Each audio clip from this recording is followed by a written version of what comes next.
Welcome all as we dive into another classic Godzilla movie. Hey there, I'm your host, Go Instruction. We're going to be diving into a personal favorite of mine, Godzilla vs. Monster Zero, or also known as the Invasion of the Astro Monster. This is probably my favorite Godzilla movie in the Showa era next to the original movie. I think it holds up really well and is absolute timeless and is a beast of a movie. It is definitely one of them that I probably didn't see like when I was really young. I was probably maybe like 10 or 11, but it was one of those later Showa era ones I caught on in the later years of my childhood, and definitely is up there in the top 5 of all-time Godzilla movies. So, without further ado though, let's go ahead and dive into this. Also, make sure you like and subscribe because there is plenty more content coming your way. So, let's get started. So this movie returns with an all-star cast of kaiju. You know, we've got Godzilla, we've got Rodan, we've got King Ghidorah. No Mothra, which is kind of unfortunate. Now, I've watched this movie a ton of times. I've watched it both in the English and the Japanese version, and I cannot seem to find, every time I watch it, any context of where Mothra exactly is during the events of the movie. I like to believe as a viewer, though, that Mothra probably was in her cocooning stage, and she was not able to partake in any of the events of what was going on. So that's just generally what I like to believe, because in the following movie, we will see Mothra as a full-grown adult Mothra. So, if you want to know what the real reason, though, is of why Mothra could not appear in this movie, though, it was because it was just not within the budget. She actually was written into the original script, to my understanding.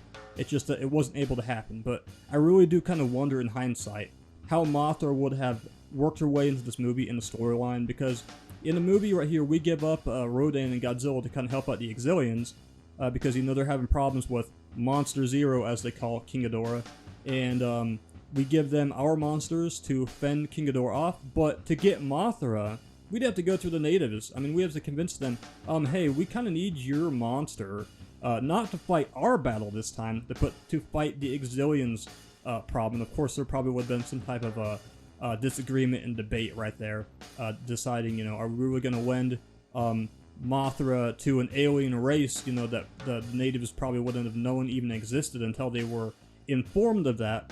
Also, another idea I kind of thought about is, what about the potential that, you know, they would have still given up Godzilla and Rodan, and then after that, Mothra would have came down as the monster that would have ended up saving us, stopping Godzilla, King Ghidorah, and Rodan be controlled from the Exilians. Though I gotta say, for Mothra, that is a lot of battling to do, so I do really wonder how this would have worked out, you know, with Mothra in that original script. I could do some digging around, but yeah, like I said, Mothra is just not part of this movie right here. I do think this movie, the show goes on, and it is a well-executed movie, even without Mothra. Between the two King Ghidorah movies, I do think this is a step up, because here's the thing here. I'm sure there's people that prefer Ghidorah the Three-Headed Monster, but this movie, I think, is a step up. I think it's a lot more fun. It's just one of those movies that I just think certain elements of it, you know, the certain sound effects, the soundtrack, everything about it just is a lot more just odd and interesting, versus Ghidorah the Three-Headed Monster, which I don't pay in that movie. It does not captivate my attention like this movie does, though, on the other hand, though. I mean, yeah, I like to say this movie takes what we saw beforehand and just builds even more, and it's just extremely compelling because of that. And like I said, the mysterious Planet X, you know, is a big part of this movie right here, and finding another race and interacting with them, you know. We initially now think we have friends, you know, we're not alone, you know, but this movie brings in another big thing, though. Can we trust them? So the storyline for this movie is basically as follows. We end up traveling beyond Mars, the Moon, and as we go beyond Jupiter, we find Planet X. Planet X is home of the Exilians, inhabited by them. Once we meet them, we really don't know what to make of them, you know? I mean, they're telling us, hey, before we even see them, they're saying, please don't be afraid, trust us, follow the light, you know? And they have a conversation with us, and they basically plead to us that they need some help. They're dealing with this Monster Zero, and Monster Zero is what we know as King Ghidorah or King Ghidorah.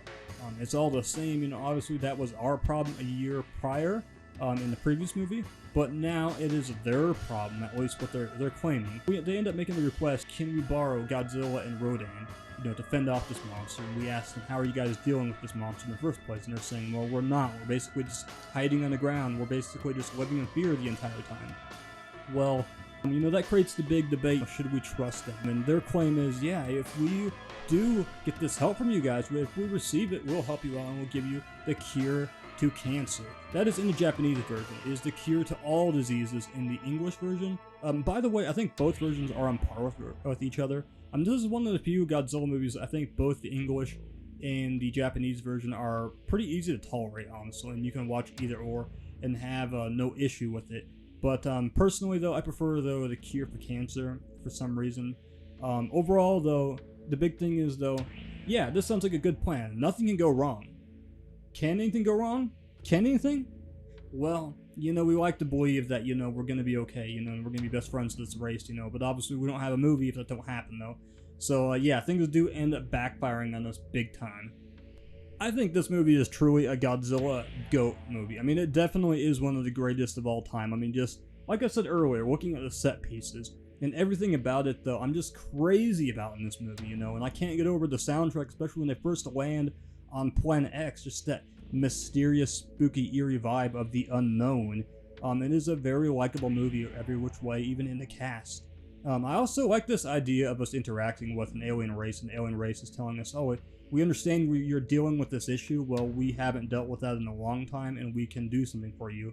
It's like, imagine in real life, if some said thing like that happened, we met an alien race, and the alien race that had, gotten rid of some disease we had long and dealt with. Or let's say they knew of a more efficient way to deal with transportation, beyond how we handle transportation on this earth, But obviously, though, the big debate would be, can we trust them? And I think with so many movies, I should say, in the Godzilla series, again and again and again, they have kind of taught us that, yeah, maybe we shouldn't be too trusting because we have Godzilla Final Wars. But the big difference is, we give them as one of my favorite YouTubers, RBT likes to say, the meta, which Godzilla is our meta to survival half the time because he ends up fending off the aliens. So in this movie, yeah, he would turn to a good guy in the last movie and helped us out, but he's now our problem once again, though, until we solve this issue of them controlling Godzilla. Okay, so this could be a controversial topic, basically talking about, some of the alien races. Now, if I were to say, who is my favorite alien race from the Godzilla franchise, I'd have to say easily the Exilians. I think that they are one of the best. Now, this could be kind of a biased point of view since they're one of the first alien races that we see. And yeah, in Ghidorah the Three-Headed Monster, we did kind of, talk about aliens and the subject was there. But it was one of those things we physically didn't get to interact with any race, and see their technology and their spaceship, and they didn't actually get to launch a full-blown attack. We just had King Ghidorah, which had kind of destroyed another alien race on Venus.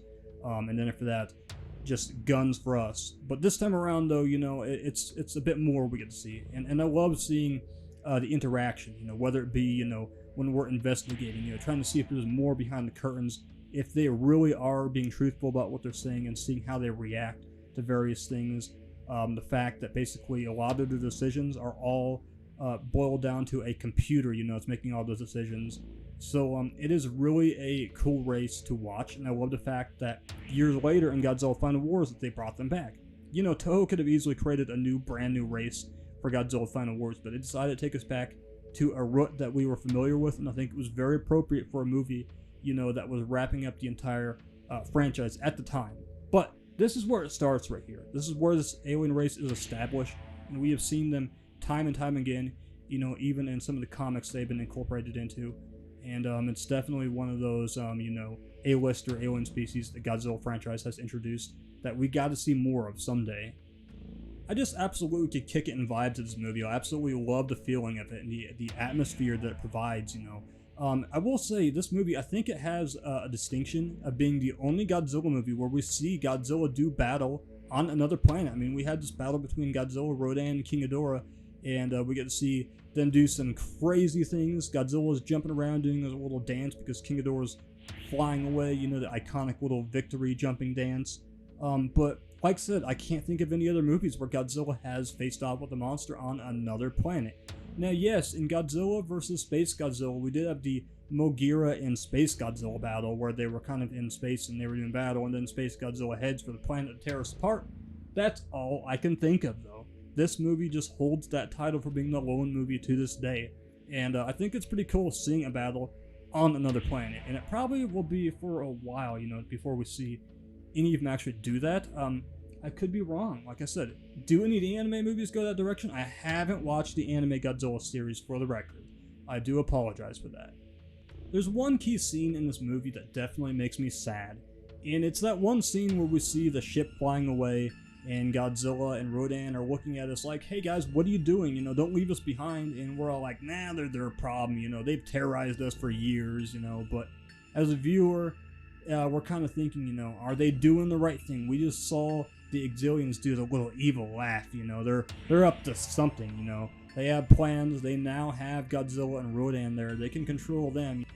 At this point, we don't seem to know or even think about the fact that maybe they are controlling King Ghidorah, and maybe they're putting on this entire facade, you know, and lying to us. And then if that turns out there is no cure they're giving us, they're like, hey, surrender or we're going to destroy your planet. You know, one way or another they end up basically taking control of the monsters and sicking them back on us, and they set their ships out to destroy everything possible. So we've got to formulate a plan before it's the end of us. We've got this big mess that we've got to figure out quickly. Okay, humanity, it's your move. The ball is on your turf, and it's now time for you guys to make the decision. What are you going to do? Well, fortunately, we had a weapon. An unexpected weapon that was developed underneath the Exilians' noses before we even interacted with them in the first place. This weapon is just annoying with a siren that basically disrupts the Exilians. They can't stand it. Their computers, their ships go haywire, and they lose control of everything. This sabotages their entire plans. Once they lose control of the monsters, Godzilla and Rodan come back to their senses. And Godzilla kind of, you know, slaps his tail at Rodan, kicks rocks at King Ghidorah, and then after that what happens is they kind of are thinking, wait, what was going on beforehand? What were we doing? We were fighting King Ghidorah. We don't like this dude. Let's kick the shit out of this dude. And as they do, Godzilla has no chill. Rodan has no chill either. They're just letting loose and just teaming up 2-on-1 on King Ghidorah and lay waste to him. And King Ghidorah just ends up flying away, you know, like he usually does. You know, once the battle becomes too much, he's like, I'm out of here. I'm out of here. You guys on Earth are crazy. I want nothing to do with this now that I'm under my own free control again, you know, and ends up flying away. That's where the movie ends. Happy ending. Godzilla and Rodan for the win. You know, Team Planet Earth. Let's go. I really can't believe that for the longest time, this is one of those movies I wasn't aware existed. I believe the first time I saw it, I got it in a VHS pack that had about 5 movies. It had Godzilla, King of the Monsters, Mothra vs. Godzilla, Godzilla's Revenge, it had Terror Mechagodzilla, and of course, this movie. It was all in a 5-pack of Godzilla movies that was released with this really cool box art. And seeing this one, of all of them, I think it was my favorite, next to Terror Mechagodzilla and the original one.